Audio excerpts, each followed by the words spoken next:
वो बजीज उसको रखेंगे क्या? Yes, yeah, yes, वो बजीज इसके साथ सेट होने चाहिए। yes.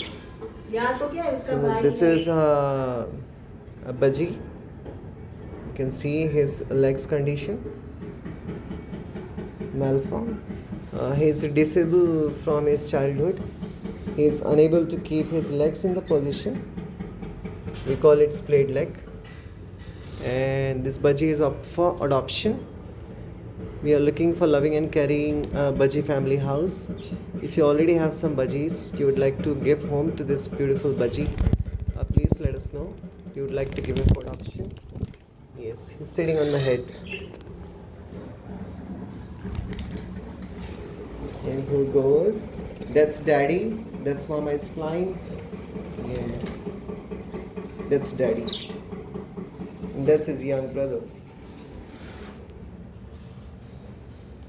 Budgie? Yes. So this is how he is eating rice.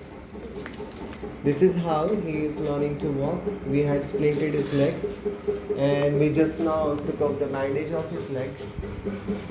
See, this is how he is practicing and he is exploring. He's happy. उसके feet हमने free कर दिए हैं bandage से अभी. He is very much happy. He's flying. He's happy. He's playing. He wants to see how he can use his legs. See. So अगर ऐसा grip वाली चीज़ मिलेगी उसको पकड़ने को ना तो अच्छे से grip लेगा. Budgie, step up, step up, step up, step up. Good boy. See, he can have good grip on the perch. At least इतना अच्छा है. पहले इसके पूरे straddle थे, वो तो नहीं तो अब उसके breast से रगड़ रगड़ के चलता हूँ. Hey baby.